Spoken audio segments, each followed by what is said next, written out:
10 seconds, 5 seconds, ready, start.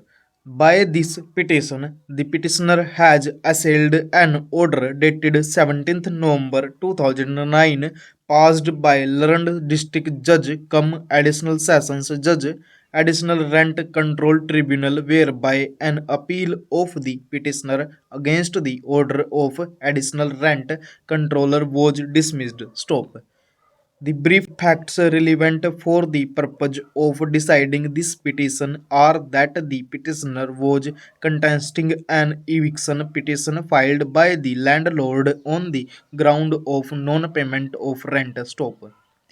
The learned ARC passed an order under Section 15 of the Delhi Rent Control Act directing tenant to pay the arrears of rent within 30 days and to deposit monthly rent every succeeding month. Stop.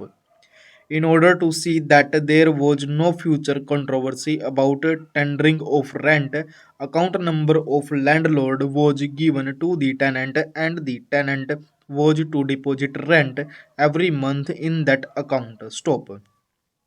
The landlord moved an application under Section 15 bracket 7 of Delhi Rent Control Act for striking of defense of the tenant on the ground that order under Section 15 bracket 1 was not complied with by the tenant and the rent was not deposited for few months and arrears of rent were also not deposited. Stop.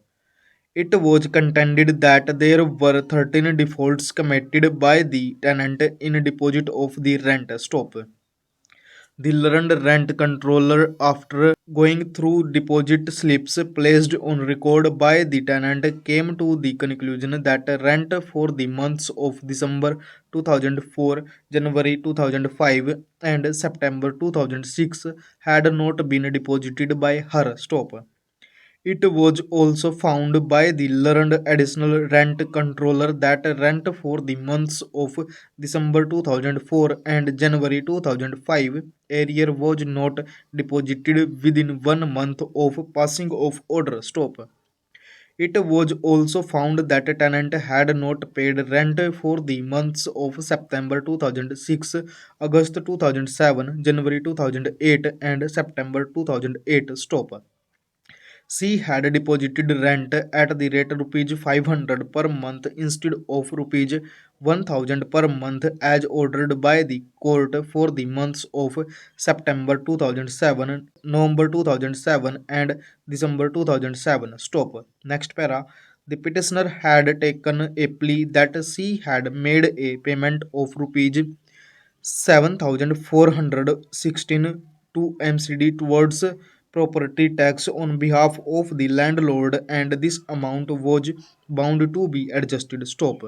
Learned additional rent controller and additional rent control tribunal both did not agree with this submission of the petitioner and found that a case of non-compliance of order under section 15 was made out and the defense of the petitioner under section 15 bracket 7 was rightly struck off since it was a case of willful default by the tenant. Stop. Where a tenant is compelled to pay property tax by way of an order of attachment issued by the municipal authorities, the payment of rent made by the tenant because of such attachment of the rent has to be considered as due discharge of his liability of payment of rent to the landlord. Stop. However, when there is no attachment order made by municipal authorities attaching rent of the premises towards municipal tax, the tenant is not supposed to deposit rent of premises with MCD instead of paying it to the landlord who has liability to pay the tax. Stop. A tenant cannot unilaterally keep on discharging alleged dues of the landlord and claim that the payment made by him towards alleged dues of the landlord without his counsel should be adjusted towards rent. Stop. Thus, the two courts below rightly came to the conclusion that the payment made by the petitioner to MCD was not adjustable. Stop. Moreover, this payment of tax, even as per the tenant, was made in July 2008. Full stop.